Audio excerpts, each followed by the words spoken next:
Good morning students, welcome to Reno public school.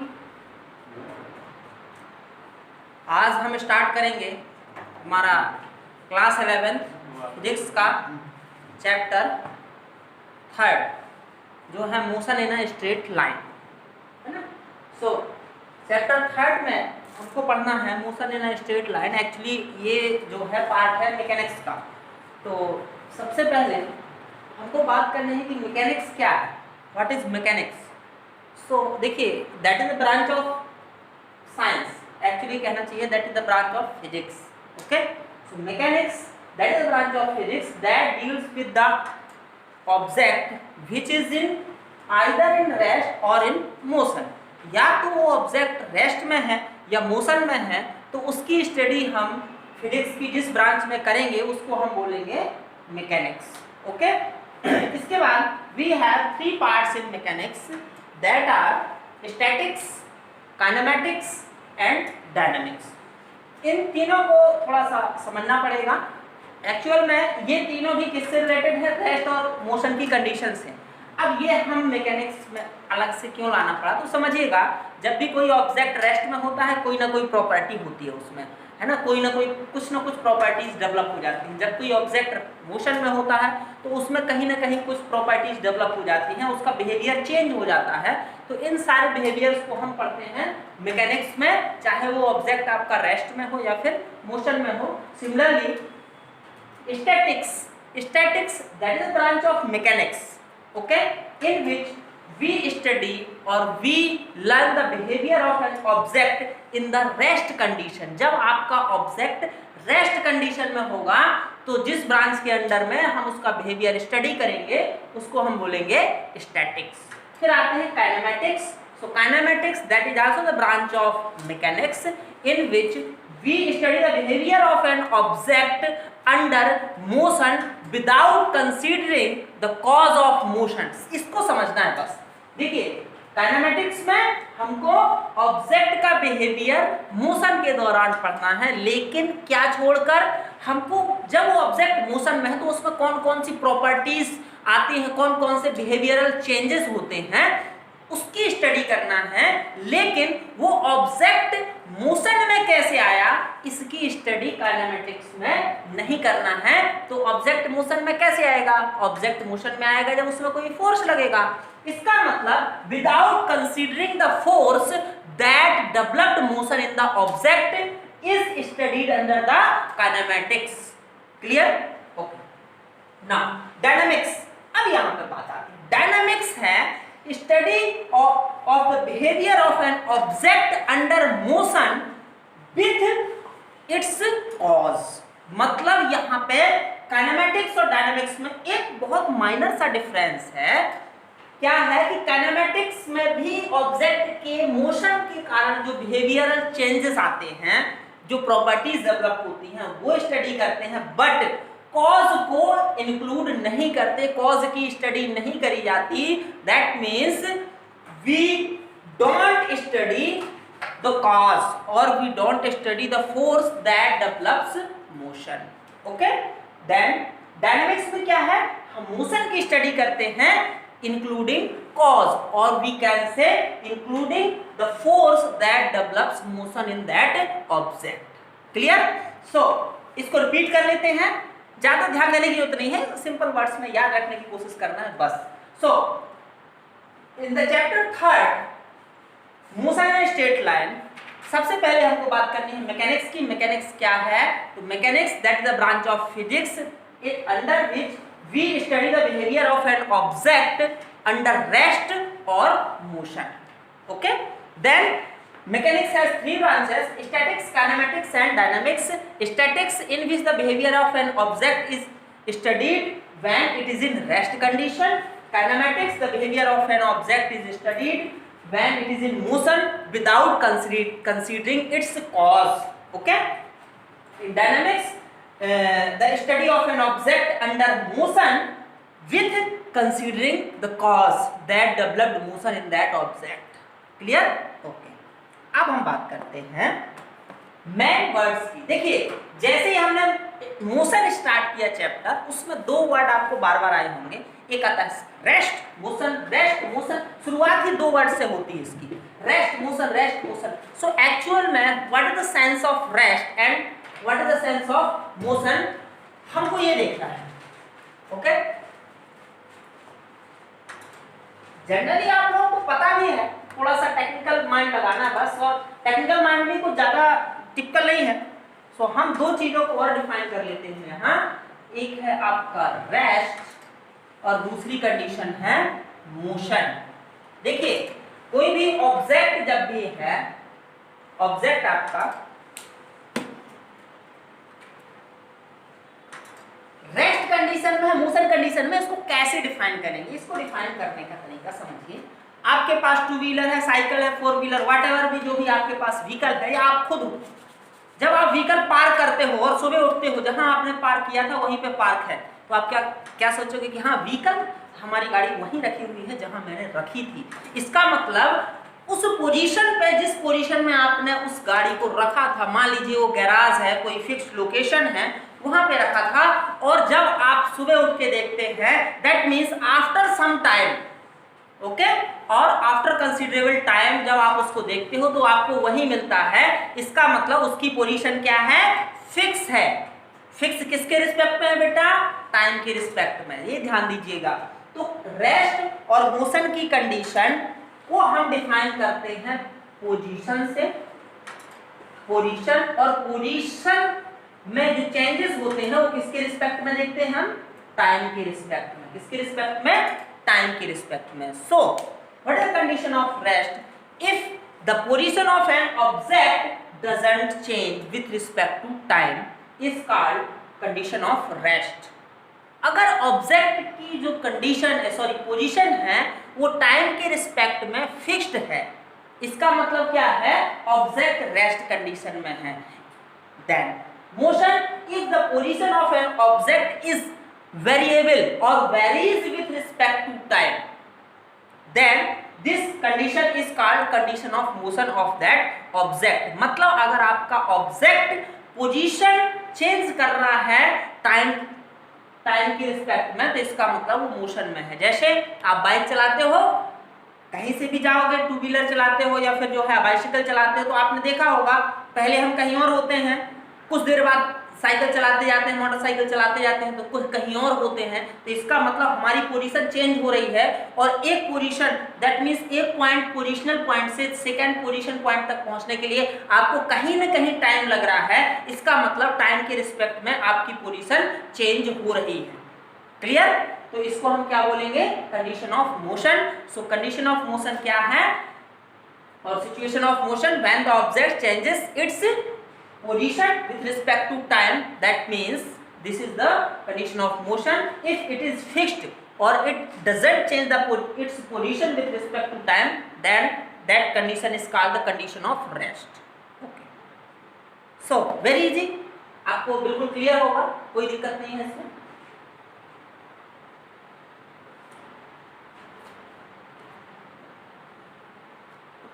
Okay, अब देखिए, हाँ, रेस्ट एंड मोशन को हमने डिफाइन तो कर लिया, क्या ये रिलेटिव है? कैसे रिलेटेड है एक दूसरे से, ये भी देखना।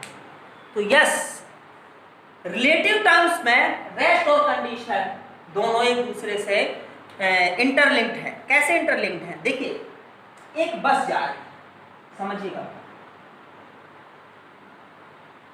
एक बस जा रही है, इसमें आप बैठे हो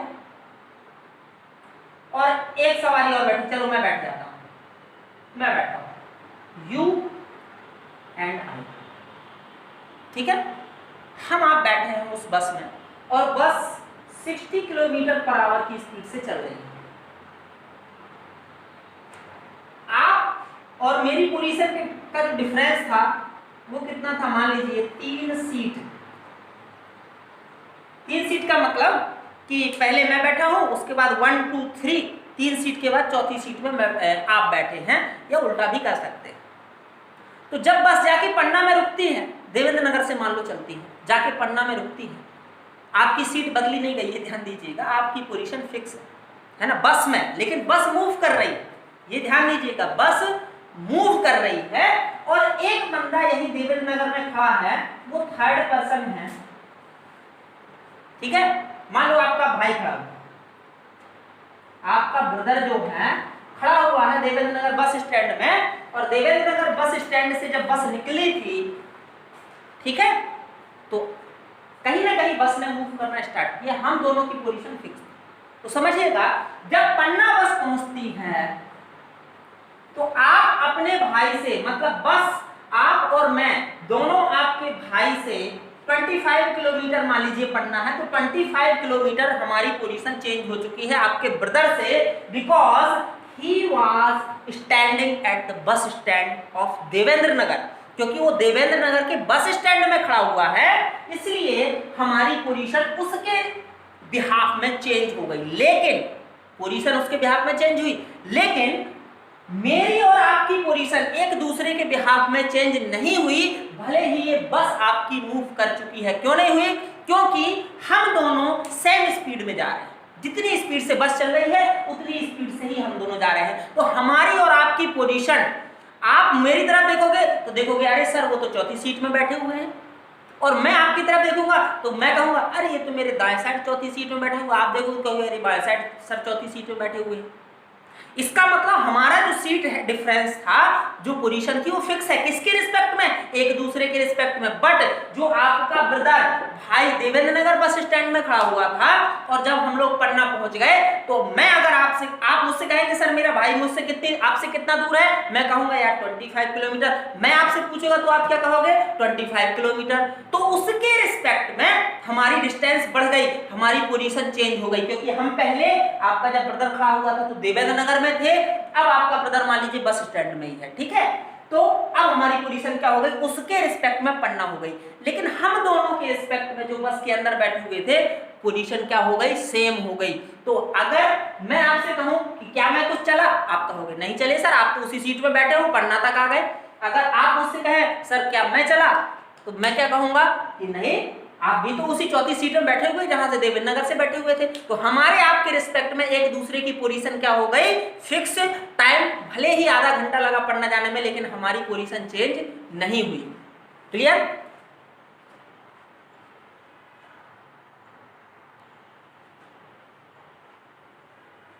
ठीक है।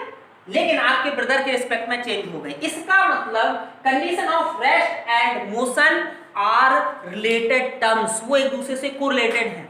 अगर आप 10 किलोमीटर पर आवर की स्पीड से रेस हो रही है, आप दौड़ रहे हो, आपका बगल वाला भी 10 किलोमीटर पर आवर की स्पीड से दौड़ रहा है, इसका मतलब जो आप उसको देखोगे तो कहोगे ये तो मेरे बगल में दौड़ रहा है, वो आपको देखेगा तो अरे ये तो मेरे बगल में दौड़ रहा है। मतलब उस एक दूसरे को जब देखोगे तो आपको लगेगा कि अरे ये दोनों तो साथ साथ चल रहे हैं, इनकी पोजीशन एक दूसरे के रिस्पेक्ट में फिक्स्ड है। बात समझिएगा। तो एक चीज याद रखिएगा कि देखिए, condition of rest and condition of motion, these are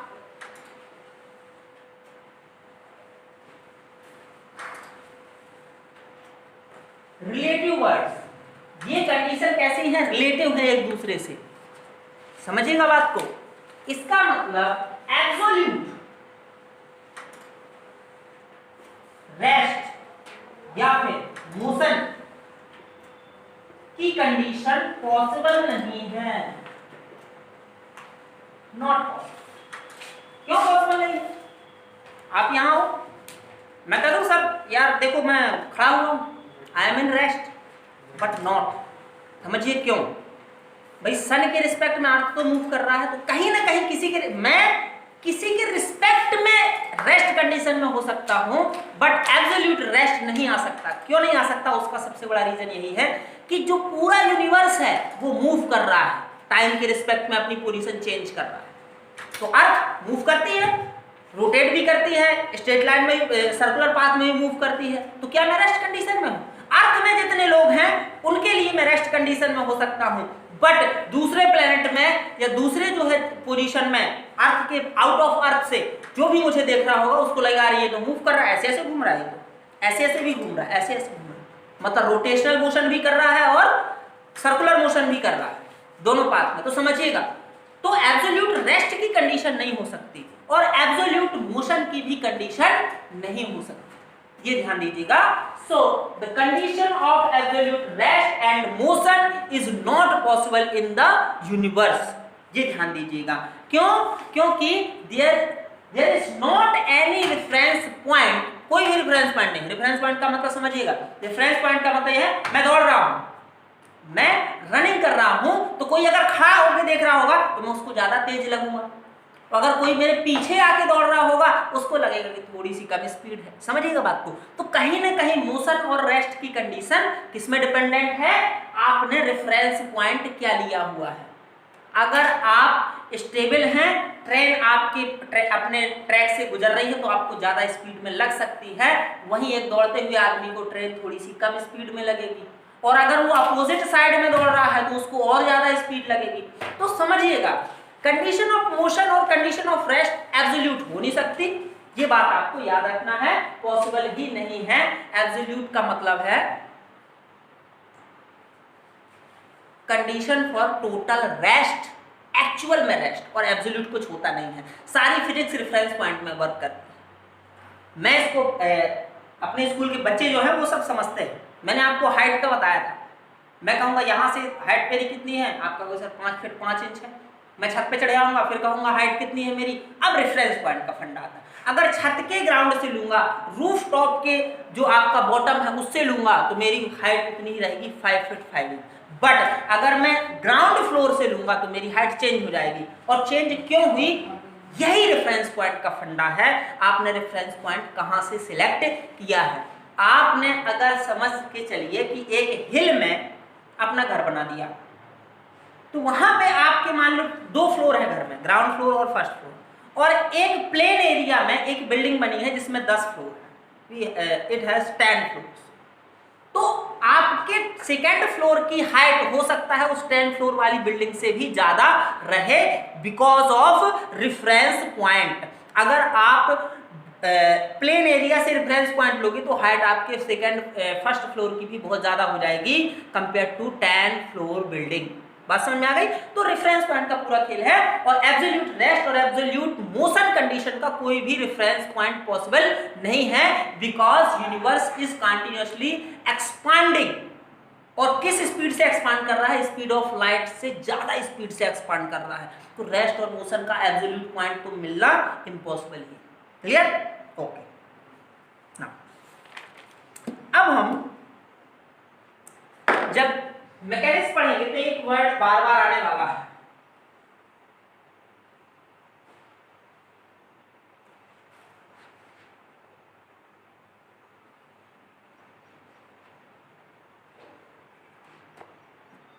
point object. क्यों बता रहा हूं?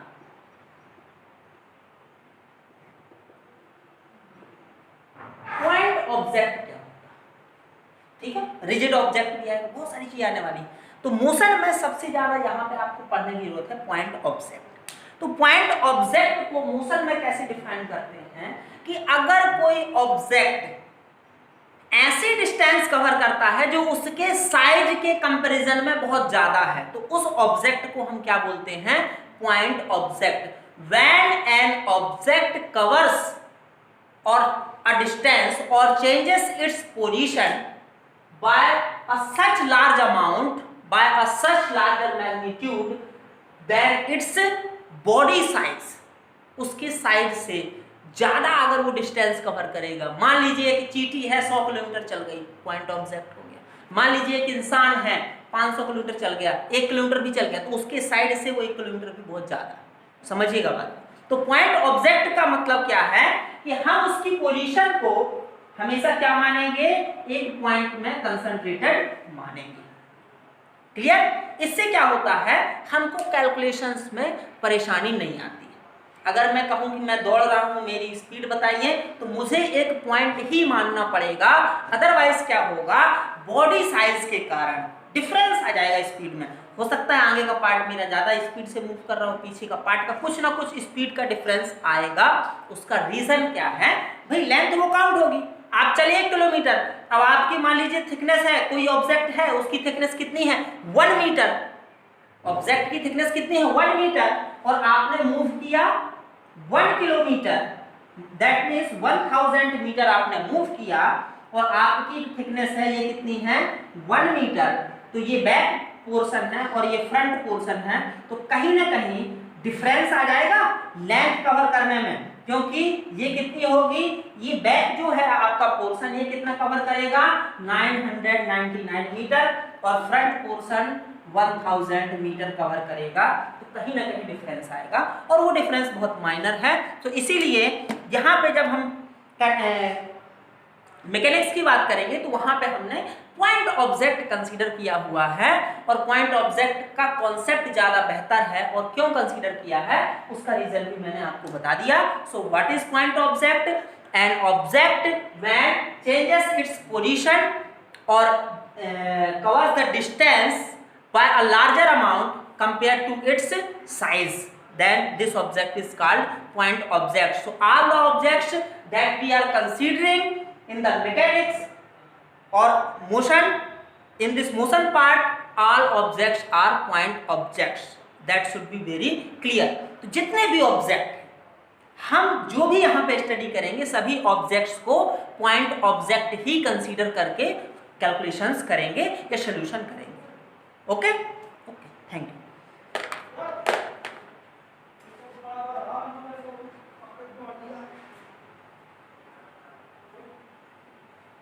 ओके, अब हम बात करते थोड़ा सा 3 टाइप के मोशन की। एक को डिफाइन करना हमको मोशन इन स्ट्रेट लाइन, इसी को हम बोल देते हैं 1 डायमेंशनल मोशन। फिर आएगा 2 डायमेंशनल मोशन, फिर आएगा 3 डायमेंशनल मोशन। समझिए, सो हम जब डायमेंशन पढ़ते हैं, किसी भी ऑब्जेक्ट की पोजीशन पढ़ते हैं, तो आपने 3D पोजीशन अभी नहीं पढ़ा है, 2D तक पढ़ा है, लेकिन आपको एक्सिस पोजीशन एक्सिस तो पता ही है, x y and z, x y and z. That means we have 3 coordinates x y z. These are the 3 coordinates that defines the position of an object.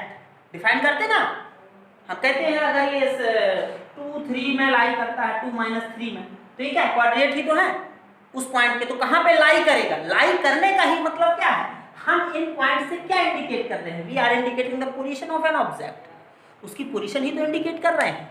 इसका मतलब क्या हुआ? स्ट्रेट लाइन का मतलब है motion in 1 dimensional, that means when an object moves in a straight line without changing its direction. ये ध्यान रखिएगा, उसकी डायरेक्शन चेंज नहीं होगी। आप तो ऐसे कह सकते हो सर ये भी स्ट्रेट लाइन में गया और ये भी स्ट्रेट लाइन में गया, नॉट, सिर्फ एक ही स्ट्रेट लाइन में, ये 1 डायमेंशनल मोशन। अगर सिर्फ इसी स्ट्रेट लाइन में जाता है तो 1 डायमेंशनल मोशन, अगर ऐसा जाके ऐसा जाता है तो एक डायमेंशन ये हो गई, एक डायमेंशन ये हो गई, तो ये दोनों मिला के क्या हो जाएंगे 2 डायमेंशनल मोशन। बात समझिएगा।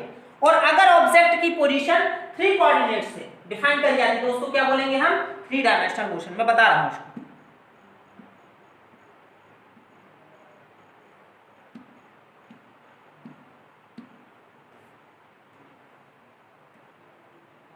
Okay.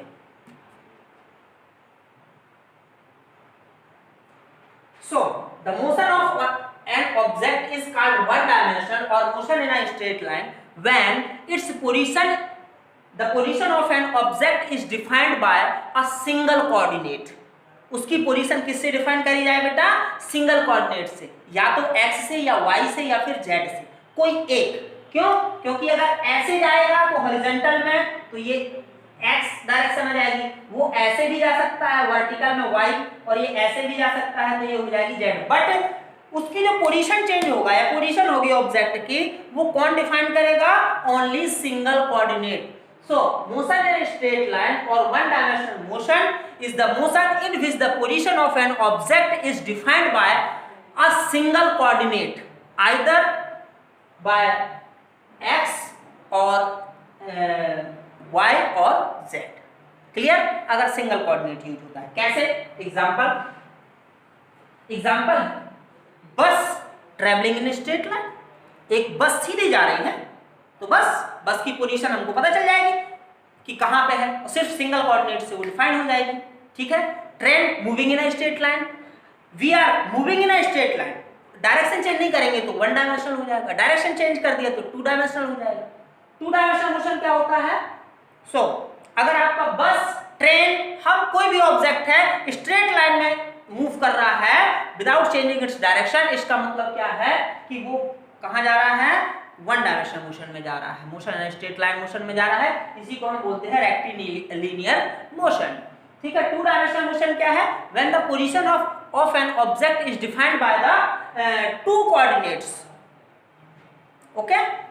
सो दो कोऑर्डिनेट डिफाइन करेंगे, चाहे एक्स वाई करें या वाई जेड करें या फिर जेड एक्स करें, कोई फर्क नहीं पड़ता, लेकिन दो से ज्यादा कोऑर्डिनेट नहीं होंगे, ओनली टू कोऑर्डिनेट्स डिफाइन करते हैं, उसको बोलते हैं two dimensional motion.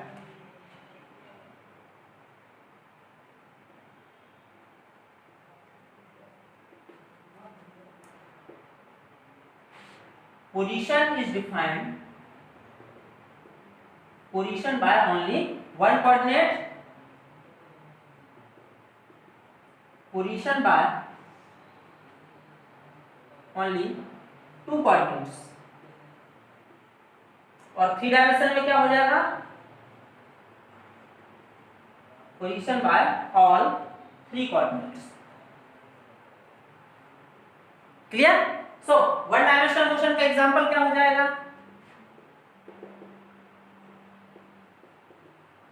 Object travelling in straight line. Straight line में अगर ऑब्जेक्ट ट्रेवल कर रहा है तो इसका मतलब वन डायमेंशनल मोशन है। ऑब्जेक्ट ट्रेन हो सकता है, बस हो सकता है, हम हो सकते हैं, कुछ भी हो सकता है। सेकंड, अब वो object travelling in straight line, और इसी में क्या आ जाएगा बेटा? Free falling object, free falling object. देखिए जब ऑब्जेक्ट ऊपर से फ्री फॉल होता है, डायरेक्शन चेंज नहीं करता, पत्थर फेंक के देखिएगा आप ऊपर, आप पत्थर फेंक के ऊपर देखेंगे, ऊपर वाली बात नहीं, हम किसकी बात करें? फ्री फॉल की। When it's returns from its maximum height, तो जब ऑब्जेक्ट नीचे गिर रहा होता है अपनी डायरेक्शन चेंज नहीं करता, सिर्फ परपेंडिकुलर डायरेक्शन में मूव करता हुआ आता है, तो इसका मतलब फ्री फॉल भी क्या है? One dimensional motion. सेकंड है two dimensional motion. Two dimensional motion ऐसा है, आप एक सर्कल में घूम रहे हो, दौड़ रहे हो, जॉगिंग कर रहे हो, रेक्टेंगुलर शेप में जॉगिंग कर रहे हो, आपकी बस चल रही है, बस उड़ती तो नहीं है, बस चल रही है और डायरेक्शन भी चेंज करती है, मुड़ती है ना, बस टर्न लेती है, तो वो क्या हो गया? Two dimensional motion. Three dimension क्या है? मक्खी उड़ती है, तो मक्खी की पोजीशन दिखाने के लिए हमको क्या करना पड़ेगा? एक्स ओरिजिन से भी दिखाना पड़ेगा डिस्टेंस, वाई से भी और जेड से भी। मतलब वहां पे जब मक्खी उड़ेगी तो हाइट, लेंथ और जो है और एक थर्ड कोऑर्डिनेट जो है डेप्थ, ये तीनों आपको वहां पे बताने पड़ेंगे। इसका मतलब उस पोजीशन को डिफाइन करने के लिए हमको तीन कोऑर्डिनेट्स की जरूरत पड़ेगी, तो वो हो जाएगा मोशन इन 3D। और मोशन इन 3D के एग्जांपल क्या क्या हैं? फ्लाइंग ऑब्जेक्ट कोई भी होगा, फ्लाइंग ऐसा नहीं कि आप फ्री फॉल करा दो उसे, वो फ्लाइंग नहीं, ठीक है? फ्लाइंग ऑब्जेक्ट जैसे मक्खी उड़ती है या फिर कोई भी बर्ड उड़ रहा हो, है ना, एरोप्लेन उड़ रही हो, हेलीकॉप्टर उड़ रहा हो, ये सारे किस में आएंगे? रॉकेट उड़ रहा हो, ये सब किस में आएंगे? आपका जो है 3D मोशन में। ओके, सो आज आपको लिस्ट कॉन्सेप्ट समझ में आ गया होगा, है ना? कल हम स्टार्ट करेंगे distance, displacement, speed, velocity. 9th class में हम पढ़ चुके हैं, इसको ज़्यादा थोड़ा सा वेक्टर फॉर्म में भी हम पढ़ेंगे, डरने की जरूरत नहीं है, बिल्कुल ईजी है, कोई दिक्कत नहीं है। सो कल हम इसको कंटिन्यू करेंगे इस चैप्टर को। तो ये आपका जो बेसिक इंट्रोडक्शन था इस चैप्टर का, मैंने आपको कंप्लीट कर दिया।